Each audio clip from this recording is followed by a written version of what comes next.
ఉదయే బ్రహ్మస్వరూపం మధ్యాహ్నే తు మహేశ్వరః సాయంకాలే తు స్వయం విష్ణుః త్రయామూర్తి దివాకరః.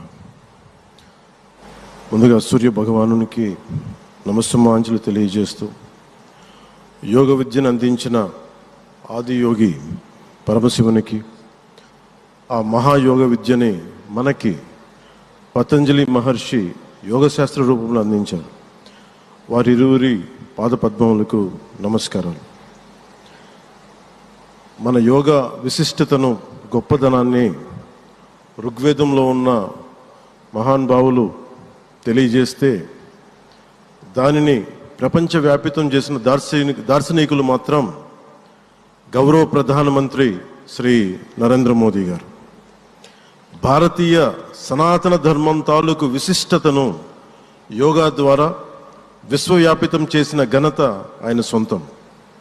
యోగా సాధకులు ఎంతటి దృఢచిత్తాన్ని కలిగి ఉంటారు, ఒత్తిడి జయించి సంకల్ప సాధకులుగా ఎలా నిలబడతారన్న దానికి కూడా మన గౌరవ ప్రధాని శ్రీ మోదీజీ గారు నిలువెత్తు ఉదాహరణ. ప్రపంచ యోగా దినోత్సవం యావత్ భారతవానికి, భారతీయులకి దక్కిన గౌరవం. సరిగ్గా ఒక 2014లో అప్పుడే ఐక్యరాజ్య సమితిలో గౌరవ ప్రధానమంత్రి మోదీ గారు ప్రవేశపెట్టినప్పుడు దాదాపు 177 దేశాలు ఈ రెజల్యూషన్కి మద్దతు పలికినాయి. ఇంతమంది మద్దతుని కూడగట్టగలిగి ఈ రోజున మనకి 2015 నుంచి యోగా దినోత్సవం ప్రారంభమైంది. ఈ రోజున గౌరవ ప్రధానమంత్రి మోదీజీ గారి పిలుపు మేరకు మనం మొదట విశాఖ 11వ యోగా దినోత్సవ సంబరాలకు వేదిక అయింది. శ్రీ మోదీజీ గారి సమక్షంలో గౌరవ ముఖ్యమంత్రి వర్యులు శ్రీ చంద్రబాబు నాయుడు గారి కృషితో ప్రపంచ రికార్డుకు వేదికగా నిలిచింది.